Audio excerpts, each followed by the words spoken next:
Selamat siang, hingga kini Pusat Polisi Militer Angkatan Darat atau Puspomat masih melakukan penyelidikan kasus penyerangan terhadap Polsek Ciracas beberapa waktu lalu. Total 51 personel TNI AD telah diperiksa dalam kasus ini.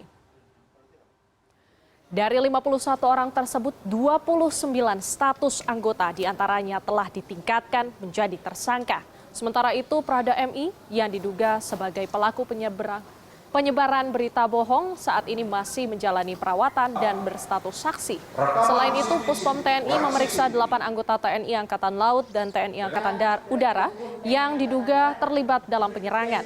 Namun ke-8 orang ini berstatus saksi. Penyelidikan kasus ini pun masih terus dilakukan dan tidak tertutup kemungkinan akan ada tersangka tambahan. Para pelaku nantinya dapat dijerat dengan pidana perusakan dan penganiayaan dengan hukuman maksimal 5 tahun 6 bulan penjara. Pertama, melakukan tindakan pembalasan terhadap pengeroyokan yang dilakukan terhadap Prada MI. Meskipun kenyataannya dari hasil penyelidikan Prada MI menyampaikan berita bohong. 2.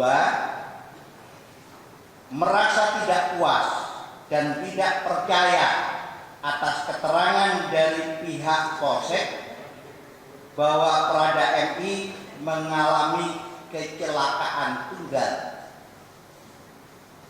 3. Jiwa korsa terhadap Prada MI. Yang keempat, melampiaskan karena sudah terprovokasi oleh berita bohong yang berkembang di antara mereka.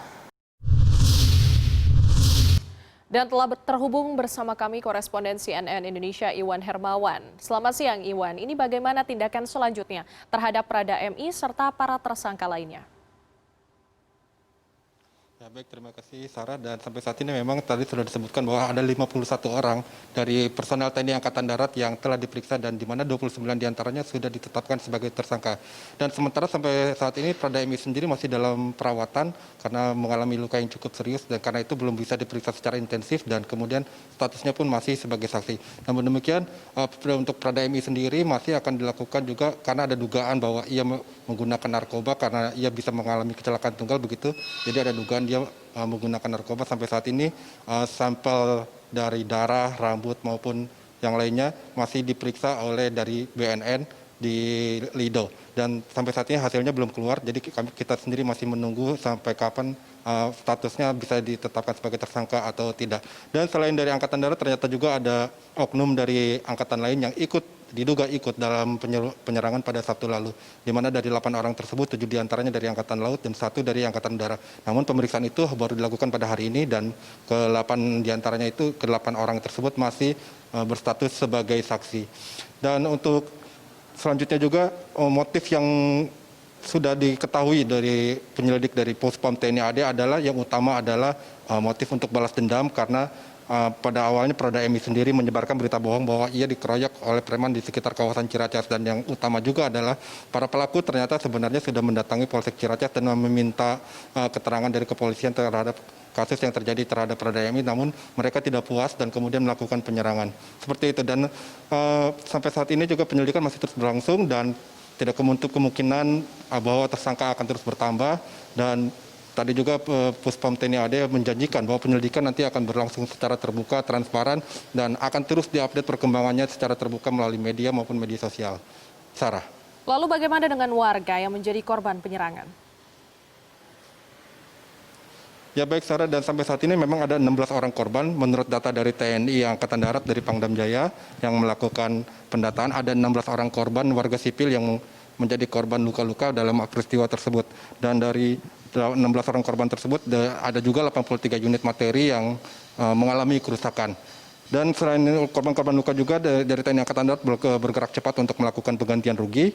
90 orang, total ada 90 orang yang akan digantikan rugi dan dari 90 orang tersebut 79 diantaranya telah menerima ganti rugi sebesar 305 juta rupiah. Total dari 90 orang tersebut nantinya akan mendapatkan ganti rugi total sebanyak 388 juta rupiah total dari semuanya. Dan itu semua nantinya akan diganti oleh dari gaji para pelaku. Namun untuk sementara karena ini harus dilakukan dengan cepat, maka ganti rugi ditalangi terlebih dahulu oleh pimpinan Angkatan Darat termasuk dari Kepala Staf Angkatan Darat maupun dari Panglima Daerah Militer Kodam Jaya. Jadi mereka menalangi terlebih dahulu dan nantinya setelah para korban ini mendapatkan talangan kemudian akan diganti oleh dari gaji para prajurit yang terlibat dalam penyerangan tersebut. Dan selain itu juga dari korban-korban luka tersebut sampai saat ini di RSPAD ada 3 orang korban luka, di mana 2 diantaranya adalah anggota kepolisian. Dan salah satu dari anggota kepolisian tersebut saat ini kondisinya masih cukup mengkhawatirkan karena memang mengalami luka tembak gotri karena pada saat kejadian ada pelaku penyerangan yang melakukan penyerangan menggunakan pistol airgun yang berisikan gotri. Sarah. Ya, terima kasih informasinya Iwan Hermawan, korespondensi CNN Indonesia.